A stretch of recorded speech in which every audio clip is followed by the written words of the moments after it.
Halo kawan semuanya, Assalamualaikum warahmatullahi wabarakatuh. Sama saya lagi, Samudin di Karisma Channel.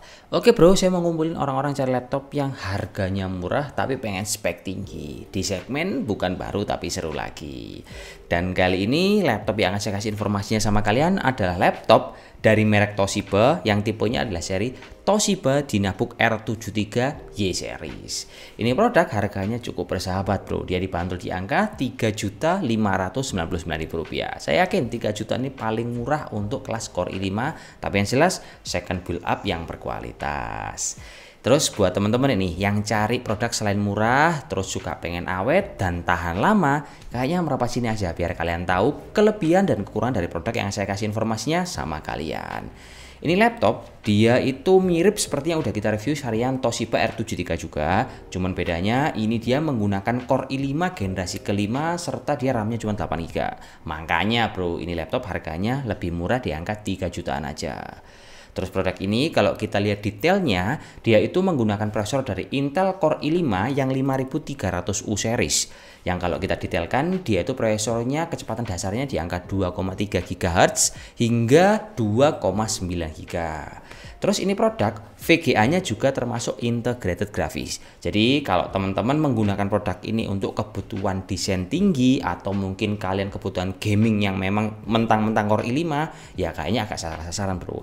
Cuman kalau untuk cari sekedar hiburan ataupun kalian belajar desainnya tipis-tipis, masih oke menggunakan ini produk.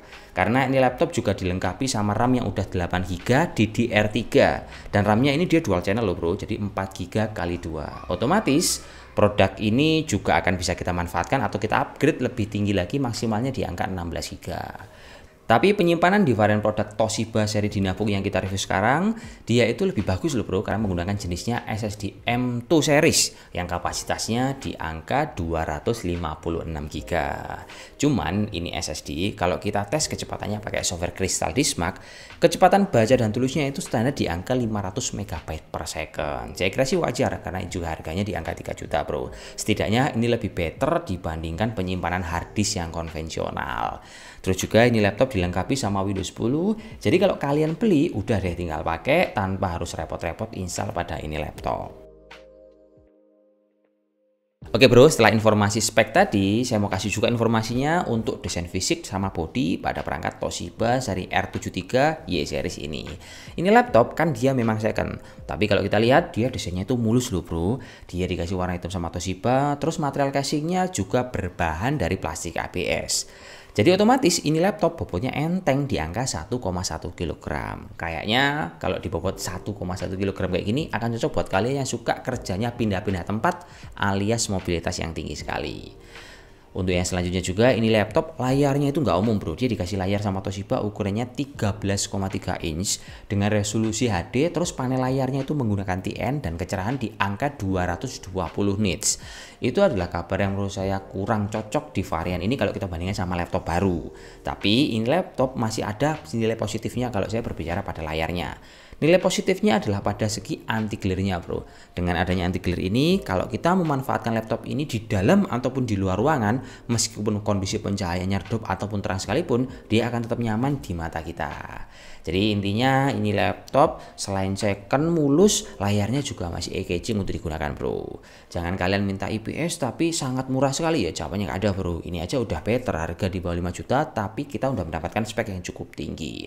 Untuk yang selanjutnya juga, laptop ini dikasih kelengkapan kamera yang resolusinya standar di angka 720 pixel. Tapi kalau kita manfaatkan, gambarnya ternyata jernih loh. Jadi kalau kita kebutuhannya suka untuk meeting online, ini akan sangat membantu banget untuk urusan kita. Next, untuk urusan yang selanjutnya, kita mau kasih juga informasi tentang pemakaian keyboard pada perangkat ini. Kalau kalian lihat, dia keyboardnya itu ukurnya standar dikasih warna hitam. Tapi uniknya di sini, saya melihat huruf kanji di sini bro. Jadi kayak yang saya sering baca di komik manga yang belum rilis di Indonesia. Ya, tapi nggak usah khawatir, dia juga ada untuk keyboard yang normalnya, QWERTY atau mungkin angka-angkanya sebenarnya normal. Tapi karena ini dari luar di sana, jadi ada sesuatu yang menurut saya beda dan butuh untuk penyesuaian ketika kalian menggunakan perangkat keyboard seperti ini. Terus keyboardnya juga dia nggak ada backlightnya, tapi tombol powernya tetap terpisah. Kalau pengalaman touchpadnya, saya pas menggunakan produk ini, selayaknya laptop Toshiba, tetap responsif, klik kanan dan klik kiri juga nyaman bro. Yang berikutnya juga, laptop ini juga dibekali sama Wi-Fi 5 serta Bluetooth 4.0. Intinya untuk konektivitas ini udah cukup lengkap banget dulu, dan colokan-colokannya itu udah ada semua. Mulai port USB tipe A, ada juga port HDMI buat presentasi, ada port RJ45, ada juga colokan untuk jack 3.5. Terus produk ini juga dia memiliki port cartridge yang terletak di bagian depan. Intinya kalau kita berbicara laptop second, ini pasti lengkap banget kalau kita untuk ngomongin colokan-colokannya. Nah, ini waktunya saya kasih informasi seputar daya tahan baterai pada seri Toshiba Dynavook ini, bro. Produk ini kalau kita manfaatkan, dia itu baterainya memang besar, ukurannya 45 Wh.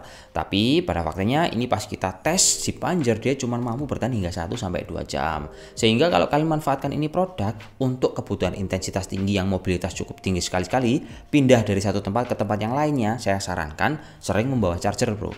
Karena ini laptop, juga saya bisa bilang baterainya nggak bisa awet dibandingkan sama seri ThinkPad. Cuman enaknya ini laptop enteng banget, terus juga chargernya kecil, ukurnya daya tahannya di angka 19 volt juga. Jadi juga pas kita bawa kemana-mana ini nggak ada masalah juga harusnya.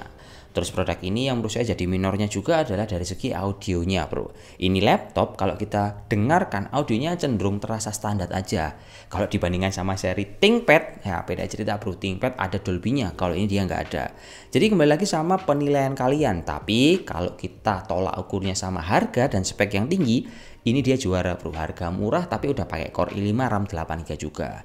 Jadi intinya kalau kita cari second, kita harus tahu data tentang laptop yang akan kita beli, kekurangannya di mana, kelebihannya di mana, supaya kalau kita udah memanfaatkan laptopnya, kita nggak merasa dirugikan atau kecewa di nantinya. Wis, mungkin itu aja informasi yang bisa sampaikan. Semoga bisa bermanfaat dan see you next time in next video. Wassalamualaikum warahmatullahi wabarakatuh dan salam jos, oke?